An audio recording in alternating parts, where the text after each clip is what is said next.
Albert Klein, that was the name of the bishop, the Lutheran bishop in the church where I grew up. And Albert Klein, when I got to know him, he was in his late 70s, early 80s. But he went way back 2 generations before me.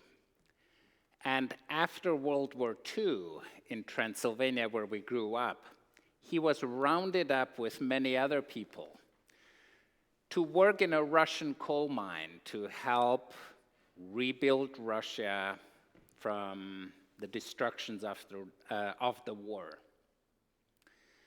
And he shared with all of us that those days were very, very rough. It's hard to imagine for any of us how rough that must have been. And sometimes in the night, when he could not sleep, he would come out of the barrack and he would look east and he would see the morning star. And that morning star that gave him hope. Hope that in the darkness, in the dreadfulness, in the brokenness, in all the pain he was experiencing, there was the morning star, morning would come, and the light would dawn. There is a light in the darkness. The people who walk in darkness see a light that is dawning. And if God can deal with harrowing situations and horrible situations like that, can God not deal with our own frustrations, our own struggles, our own limitations? When Zechariah and Elizabeth were hoping and praying for a baby, that scripture reading reminded all the people who heard it about another couple, Abram and Sarah, who were longing for a descendant, for a baby. And in that longing, in that not knowing, in the trusting and not trusting, in the worrying and the scariness of all that situation, God provides, God meets them in that challenging situation. In a challenging situation that seemed hopeless, that seems like that tree that has been felled. When we hear that a shoot is coming from the stump of Jesse, it refers to King David, the tree, the lineage of King David. Jesse was his father. King David, his reign was glorious, huge, magnificent. And then it went all down south. Shattered, people deported to Assyria, to Babylon. The whole people of Israel kind of lost. And then come the prophets and say, it's not all dead. Right from that stump where your hopes and dreams have been shattered, where the tree has been felled, a shoot will grow from that. In the darkness, one small little light, something is coming. And are we preparing for that coming? And that vision that Isaiah points out and lifts up for all of us, yes, there is a great vision of peace. The peace that passes our understanding. It's the peace where the lion and the lamb live together and can live together. Well, hopefully that lion is not too hungry and they lie together. But don't we know those parts in us too? There is a lion, there is an aggression in us, there is an anger in us, and there is a peacefulness in us, a lamb, a dove in us. And where and how do they coexist, and where and how do they come together? Where are the different parts in us at peace in us? And a child will lead them. A child will lead us. Now, what is unique about a child? It's their innocence, it's their openness, it's the new life. It's kind of, you don't follow what we have always done. Children are open to explore, curious, developing, seeing the world with new eyes, with potential, with opportunity. And children, yes, just like Jesus, they're vulnerable. So in a baby, in the vulnerable state of a baby, the light comes, hope comes, peace comes. And when we see something fragile, when we see someone vulnerable, mostly we go into a place of compassion and of peace, trying to help, trying support, showing compassion and empathy. So God is coming into the darkness, into the brokenness, into our shattered lives as a baby vulnerable. And we discover that new life when we go to those places in us where we are vulnerable, where we are hurting, where we are struggling and wrestling and don't know, especially during the dark seasons in our lives.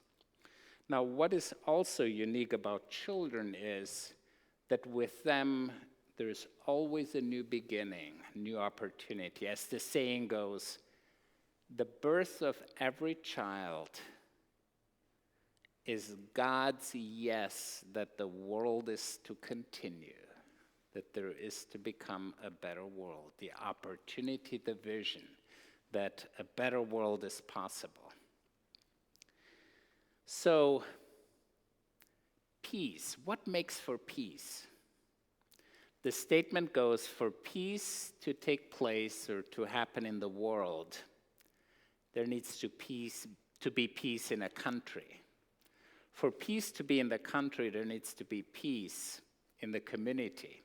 For peace in the community to grow, there needs to be peace in the family. And for peace in the family to evolve and to unfold, there needs to be peace in our hearts. So that's where it starts, with ourselves. Let there be peace on earth and let it begin, yes. And St. Augustine says, there is some worrying, there is some restlessness in us, and we all know that. At least, anyone here who never worries? Yeah. It's normal, it's human. But with that worrying, going to the parasympathetic system and breathing deeply, breathing in peace, letting go, going to that peaceful place in us, that we find peace in God. Our hearts are restless until they find peace in God, says St. Augustine. Or, what about peace in relationships? Well, for me, it's often how much talking do I do and how much listening do I do? Someone said, one mouth, two ears, so listen more than you speak or talk. So listening with a willingness to understand, being curious, tell me more about that. Did I understand you right? Help me get that. Is this what you meant? So this being curious, exploring more versus kind of telling, talking, pushing, this is where I stand. Often when I officiate a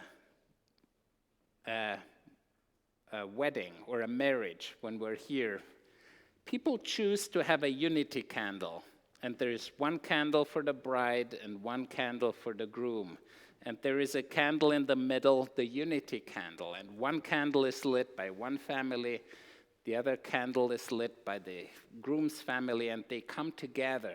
Then spouse, partner, groom, bride, they come together to light the unity candle. Now, some people snuff out that individual light that's not meant to be. That individual light, our light, is to shine.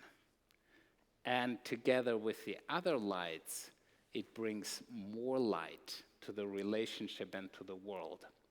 So where we listen, where we look for the light in someone else, and also where we let our own light shine, that's where peace can develop, that's where peace can grow.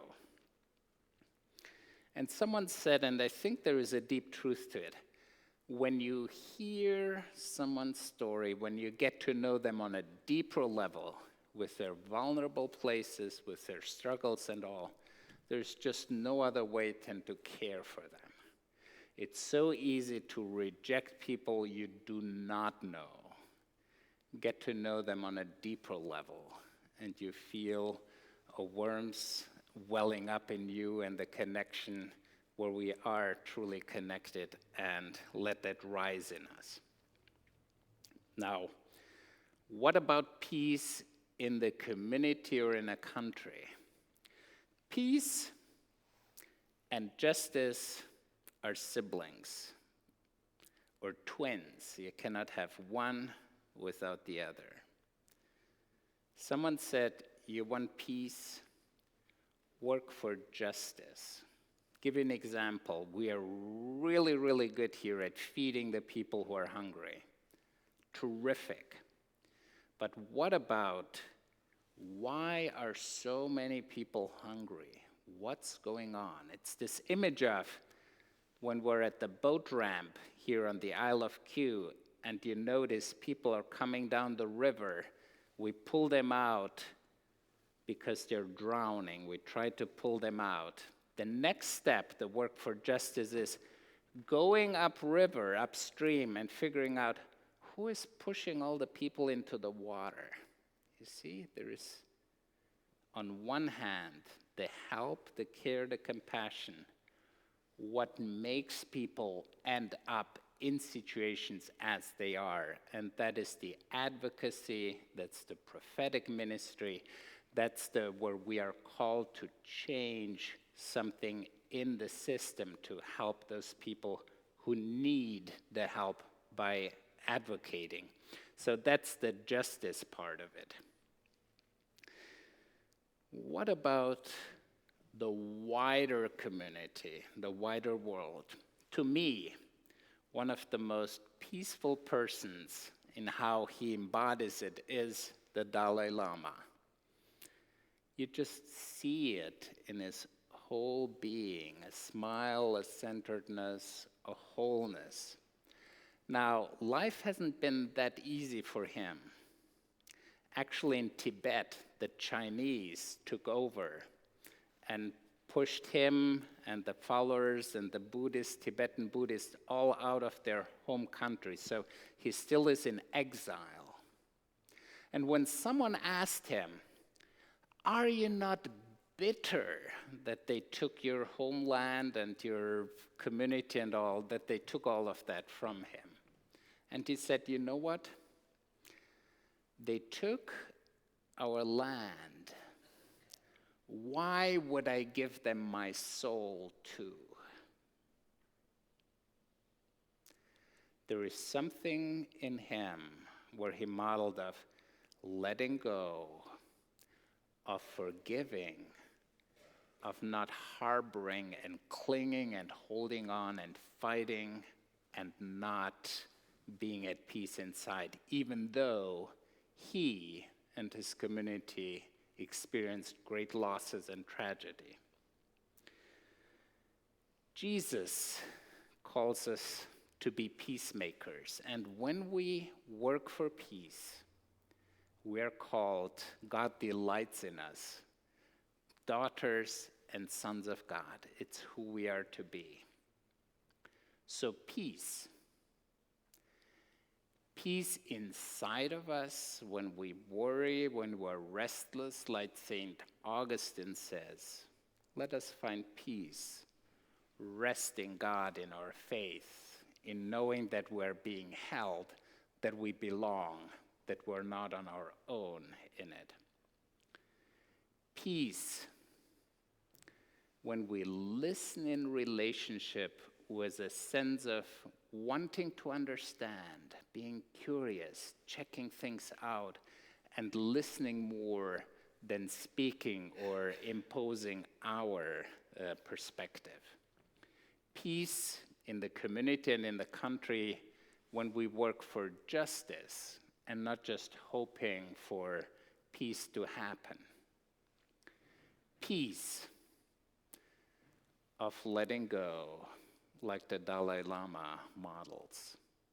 Knowing all of this, the different steps toward peace, what will you do? How will you work toward peace?